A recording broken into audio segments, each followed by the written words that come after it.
coordenador, o senhor Tony Dognani, da Aba Café. Empresário do agronegócio, pós-graduação em Administração e Negócios na Universidade de Miami, nos Estados Unidos. Agropecuária, gerente executivo de setembro de 2008 até o momento. Fordham University, consultor júnior, de março de 2008 a julho de 2008, em New York. E Ministério das Relações Exteriores, estagiário de outubro de 2006 a novembro de 2007, em Brasília. Convidamos como palestrante o senhor Eduardo Assad, da Embrapa.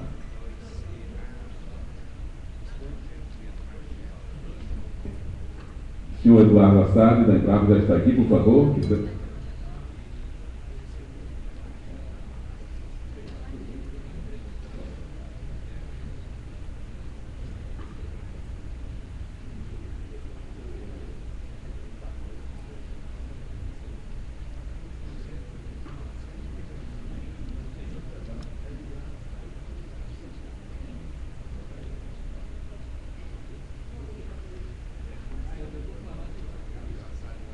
Por favor, e com a palavra, o coordenador desta mesa, o senhor Tony Dognani.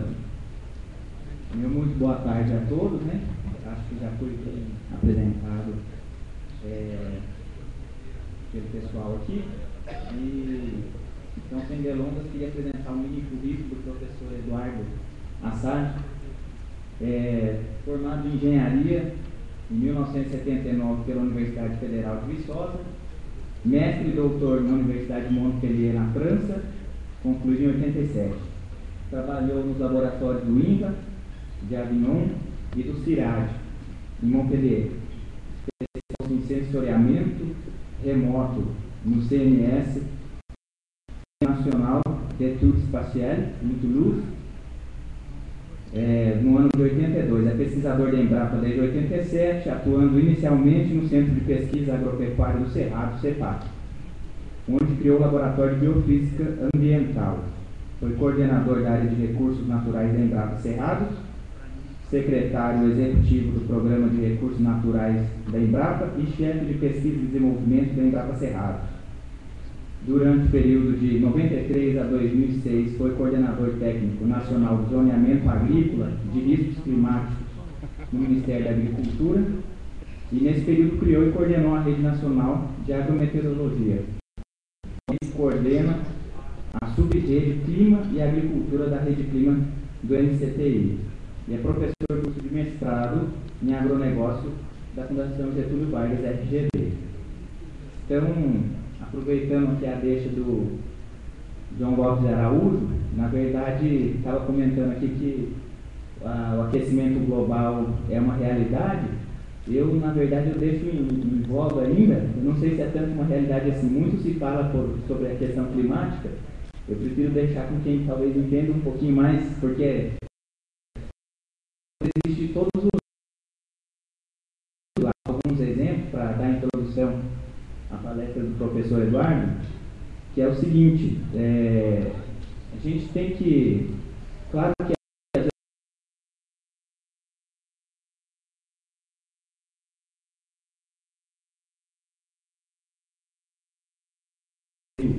então, já está com quase 90 anos, ele comenta algumas coisas e você vai observando. Então, essa observação nossa do dia a dia de hoje, por exemplo, atrás, Mato Grosso do Sul, por exemplo, não se falava, não tinha, obviamente que os meios de comunicação também não permitiam que você tivesse conhecimento de tudo que acontecia em todos os lugares, como hoje, não tinha essa velocidade. Mas ele pontua assim, algumas regiões nunca se escutava falar de geada, outras, hoje você já está vindo algum frio. Oeste da Bahia, onde a gente está ali, o estúdio, perdão de estar falando algo pontual da minha região, que é o oeste da Bahia, mas eu prefiro falar sobre o que a gente tem um pouquinho de propriedade. Alguns anos atrás, as temperaturas que se registravam ficavam em torno da mínima, não parava como hoje, onde a gente já teve recordes de 9 graus na madrugada. Então o pessoal nem acredita que a gente está na Bahia às vezes, né? Então tem gente que chega a dizer que daqui a alguns anos, talvez a gente tenha quem sabe, geadas até aqui na Bahia também. Então, de maneira que não há um consenso ainda, acredito eu. Existem especulações e os doutores da área do clima, então cada um defende um lado. Tudo bem que é só a parte mais da crosta da Terra, alguma coisa assim. Outros já dizem que o mundo realmente já foi mais frio, né? Por volta de 1800, 1850, no início da era da industrialização. Por exemplo, as temperaturas registradas na Inglaterra, devido que naquele tempo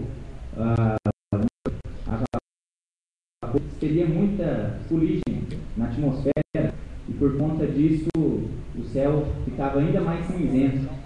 Numa cidade como Londres, uma região daquela que já boa parte do ano não se registrava temperaturas inferiores. Depois a temperatura voltou a subir quando passou-se a expelir menos na atmosfera, que utilizava muito carvão, né, para isso. Eu acho que hoje o nosso Agrocafé foi brindado aqui com grandes palestras de temas muito importantes. Eu gostaria de me utilizar de uma palavra da palestra da professora doutora Adriana Pará, que teve hoje cedo com também o doutor Luiz César Vincor, falando sobre a parte de saúde, medicina no café, em que foi mostrado ali, comprovado nas tabelas, que o ponto de torra mais ideal e tudo, que seria mais benéfico à saúde, é sempre o ponto do meio, assim como a vida. Então, acho que a gente tem que ser sempre bem ponderado quando faz os comentários, porque realmente a gente tem que saber da pequenez nossa e às vezes o conhecimento ainda não está totalmente consolidado. O que é verdade hoje pode ser um paradigma quebrado amanhã. Quem trabalha com pesquisa sabe muito bem disso. Queria aproveitar a introdução aqui também e só fazer um lembrete de um comentário que João Martins, presidente da FAEL, fez hoje aqui, falando dos federados da entidade, que talvez os grandes não precisassem de identidade, né? Eu concordo com ele em parte, só discordo num aspecto, quando ele comentou que parte de treinamentos a gente também não é necessário. Aí sim que a gente é necessário, porque a agricultura de escala também, a cafeicultura, quando você tem bastante funcionários, então é demandado sim muitos treinamentos, né? Quando a cafeicultura mais familiar, como é você mesmo que faz tudo, então acredito até é interessante observar isso no Ministério do Trabalho, nas fiscalizações e tudo. O dono da propriedade pode fazer tudo, né? Então ele pode subir no trator sem ter especialização, pode fazer uma aplicação sem estar com EPI, mas o funcionário ele tem que ter tudo isso, então tem que ter capacitação. Então nesse ponto eu queria deixar isso bem claro. A gente precisa sim da estrutura FAEB, Senar para esses treinamentos. E a gente precisa sempre buscar mais conhecimento. Então, logo após a palestra do professor, a gente vai abrir para alguns questionamentos acerca dessa mudança climática que é tão importante hoje. Não sei se é para aquecimento ou resfriamento, mas que tem mudado e está muito difícil de se entender hoje em dia. Eu tenho como exemplo minha família lá em São Paulo. Dos últimos 5 anos, 4 anos tivemos problema com o clima. 2 anos choveu muito, não conseguiu colher na época da colheita. Chovia demais, começou a brotar café debaixo do pé lá, complicou. 1 ano choveu de menos, queimou florada, não pegou, problema também. E teve 1 ano ainda que deu uma pequena geada, não atrapalhou tanto por 1 ano, mas para o ano seguinte realmente queimou muitos ramos. Então, haja vista, isso é só um exemplo pontual, mas de 5 anos, 4 anos problemas, né? Ou chove demais, ou de menos, ou tudo. Então, com certeza essa questão climática não deixa de influir muito na nossa vida, na nossa produção.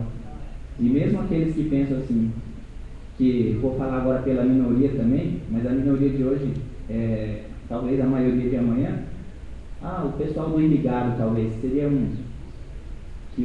que muitos cafeicultores acham que fogem à regra. Não, quando falta chuva, igual um ano desse que está um ano de seca pronunciada, vocês botam lá o pivô para funcionar, mas não é só isso. Além de não responder igual, tem outros fatores também. O microclima no pivô talvez seja uma coisa, mas todo o entorno, né, e as outras culturas vizinhas, né, acaba refletindo. Então a pressão de pragas e doenças, tudo isso muda. Esse ano nós tivemos aqui na Bahia, por exemplo, toda a questão de uma escaldadura do café fora de época. A gente teve coisa que só acontece geralmente com o sol de agosto, a gente teve em janeiro lá. Foi muito quente, foi atípico, não sei, o ultravioleta, quem fez medindo, o que saiu fora do normal também. Algumas pragas também do cafeeiro e outras culturas que pela seca, e talvez você tenha um vizinho que planta soja, não chegou no porte para essa praga, somente se sustenta ali e está migrando para o café também. Então nós já temos hoje, por exemplo, algumas pragas da soja e outras culturas da algodão. A falsa medideira, por exemplo, que nunca tive histórico de escutei nada, nenhum registro em livro científico, já de uns 2 anos para cá tem ido para o café também. Então o assunto sem dúvida nenhuma por demais importante. Queria passar a palavra então para o professor. Fique à vontade. Boa tarde. Boa tarde. Eu queria agradecer o convite que me foi feito dos organizadores do Hora do Café. Vai projetar ali? Tá. E é sempre um prazer estar aqui com vocês. Nesses últimos 10 anos, eu tive a oportunidade, várias oportunidades, de discutir com especialistas, produtores, cientistas, portadores, sobre essa questão do café. O primeiro trabalho que a gente publicou em 2001 sobre aquecimento global e agricultura foi exatamente sobre café. O impacto no café. A sociedade do café do Brasil quase me massacrou quando a gente soltou esse trabalho, porque trabalhar em Embrapa da Unicamp, porque a gente mostrava que haveria uma possibilidade, em função do que os modelos apresentavam, os modelos climáticos apresentavam, de um aquecimento importante, e a gente tentou ver a relação desse aquecimento com os alinhamentos de risco climático do café. Eu espero, ao longo dessa apresentação, mostrar para o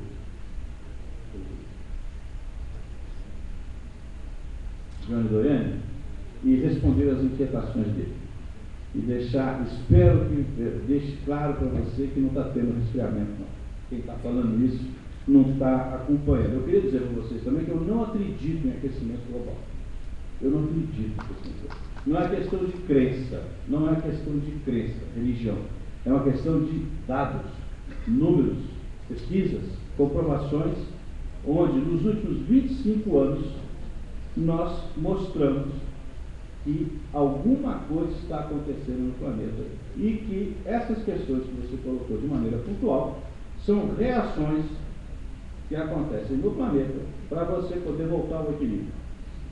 Então, a única coisa que os nossos eminentes deputados, senadores no mundo inteiro não conseguiram fazer até hoje foi revogar a lei da conservação da massa, da quantidade de movimentos de energia. Então, quando você desequilibra de um lado, você tem que equilibrar do outro. E o que nós estamos observando cada vez mais são fenômenos extremos que talvez expliquem as suas chuvas intensas em São Paulo num ano e pouca chuva no outro. E talvez um resfriamento em Barreiras e Luiz Eduardo Magalhães, que também nunca foi observado no passado. Ao mesmo tempo, explique a perda de 7 anos em 10 no Rio Grande do Sul pela produtividade. E talvez explique as intensas chuvas que o mundo inteiro está sofrendo, o Brasil principalmente, nos últimos 10 anos. Então, isso tudo tem a ver com a busca de um reequilíbrio energético do planeta, porque a gente tem algumas evidências. Eu vou tentar mostrar essas evidências para vocês e depois fazer um link com o café. E aí a gente parte para o debate. Vamos ver como é que fica essa coisa. Passa aqui, né? Bom, então, a primeira frase seria essa: precaução ou inação? Não é? As pessoas que dizem que não está acontecendo nada, elas vão pelo caminho da inação. Se não está acontecendo nada, vamos continuar do jeito que está, E lá na frente a gente resolve, é mais ou menos isso. Mas, em termos de precaução, o que acontece? Cada espécie vegetal, ela adapta-se ao clima predominante na sua região. Isso é comum, a gente vê isso. Né? A inação preconizada pelo que a gente chama de céticos poderá ser danosa ao país. E aí é um ditado mineiro, né? A precaução e caldo de galinha não mata ninguém. Não está nada a gente verificar o que está acontecendo e buscar essas soluções. Então, a ciência, ela nasce do contraditório, as pesquisas avançam em função do contraditório. Há 20 anos atrás, eu não estaria aqui falando isso que eu estou falando, há 20 anos atrás a minha posição era contrária ao aquecimento, e depois de muita discussão e muita pesquisa, a gente chegou à conclusão que tem alguma coisa acontecendo. E aí a gente começou a ver as possíveis saídas. Por quê? Porque isso nasceu do debate, isso nasceu da contradição, nasceu do contraditório e nasceu das pesquisas que foram surgindo exatamente por conta das dúvidas que surgiram em plenários como esse aqui. Inclusive as nossas pesquisas em café avançaram muito, porque em plenários como esse vocês levantavam dúvidas, não estudamos isso, vamos dar uma olhada. Tá? E atenção, hein? Broca e bicho mineiro do café, em função do aquecimento, vão ter uma ampliação na sua infestação. Então é bom a gente começar a olhar isso aí. Primeira base científica do aquecimento global. Isso aí é uma curva na ilha de Mauna Loa, perto do Havaí, onde um pesquisador americano passou, ali morreu agora, recentemente, ele passou a vida inteira dele medindo o CO2 na atmosfera. A vida inteira. Então, de 1960 até hoje, nós estamos fechando o mês de janeiro de 2013 com 395,5 partes por milhão de CO2 na atmosfera. Quando essa conversa começou, lá em 1800 e qualquer coisa, quando se falou que o CO2 era uma molécula que tinha uma capacidade de reter o calor, a concentração de CO2 na atmosfera, não era fuligem, era CO2, que é um gás de efeito estufa, era de 270 partes por milhão. E hoje nós estamos chegando a 395. A dúvida é, há uma relação direta entre a concentração de CO2 e o aumento da temperatura? Relação direta, não. Não existe uma fórmula física que diga. Mas conhece-se o poder de aquecimento desse gás, que a gente chama de GWP, né, que chama Global Warming Potential. E esse poder de aquecimento do CO2 é que vai provocando esse efeito estufa. E a gente ouviu já por aí vários grupos dizendo, não tem efeito estufa, isso não existe. Aí a gente fica mais impressionado ainda com essas coisas que estão acontecendo. Porque, além do CO2, na agricultura, e principalmente no café, nós temos efeito de mais um gás importante, que é o óxido nitroso, que é provocado pelo nitrogênio, e a gente usa muito adubação nitrogenada, e pelo metano, não é o caso do café, mas outras atividades. Aliás, o grande vilão da agricultura brasileira em termos de emissão é a pecuária por conta da fermentação entérica, que provoca, então, a emissão do metano. O café tem uma notícia boa, e nós vamos mostrar aqui, o café tem uma capacidade muito grande de sequestrar carbono. Ele fixa carbono no solo.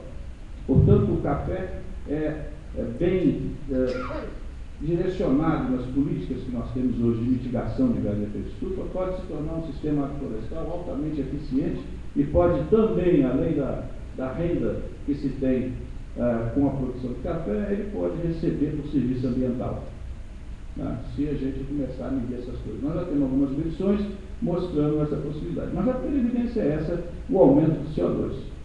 A segunda evidência da ação humana é a marca dos combustíveis fósseis no ar e nos corais. É uma relação que existe entre o carbono 12 e o carbono 13. Quando essa relação é linear, você tem um equilíbrio entre os dois. Quando ela começa a baixar muito, é porque você está tendo muita emissão do carbono 12. E aí você mostra o desequilíbrio. Então, isso aumentou muito de 1800 até o ano 2000. E nós temos essa redução aí. São medições que são feitas. Outra evidência tem menos calor escapando do espaço. Então você tem os raios do espectro luminoso que entram na atmosfera, chegam na atmosfera, voltam na forma de infravermelho e encontram então essa camada da atmosfera que, em função da sua concentração desses gases, retém mais ou retém menos. O que nós estamos vendo é que está retendo mais. Tá? Então você mantém esse aumento, tem menos calor que vai para o espaço. Algumas pessoas consideram que o sistema é termodinamicamente fechado. Não é. O sistema é termodinamicamente aberto. Nós é que estamos fechando ele. E por isso que quando você tem a fuligem, ele passa a ser fechado, porque você evita a saída. Sai a fuligem dos vulcões ou do carvão, ele passa a ser aberto. Então, são coisas como essas que fizeram concluir. Como é que um vulcão vai ter a capacidade de evitar o aquecimento num planeta desse tamanho? Então tem que ser uma coisa uniforme, distribuída nessa esfera toda aí. Terceira evidência é o aquecimento da superfície dos oceanos. Se vocês olharem os gráficos verde e laranja ali, vocês vão ver que na superfície dos oceanos, mais próximo da superfície, nós estamos tendo um aquecimento, as águas estão ficando mais quentes. E mais profundo dos oceanos, não. Então está tendo um equilíbrio ali, embaixo fica mais frio, mas em cima está mais quente. Esse em cima está mais quente que provoca uma evaporação acima do normal nos oceanos, provocando essas chuvas enormes, intensas, que têm acontecido em diversas partes do planeta, principalmente nas áreas costeiras. O Brasil tem hoje uma política nacional de mudança do clima, cuja principal preocupação de adaptação é a adaptação que eles chamam de erosão costeira, provocada por essas chuvas. Eu não preciso relembrar a vocês o desastre de Blumenau, o desastre de Petrópolis, o desastre de Petrópolis, Blumenau, de Niterói, e dói o coração ver aquela foto de um brasileiro morto em cima de um lixão que desabou por causa de chuva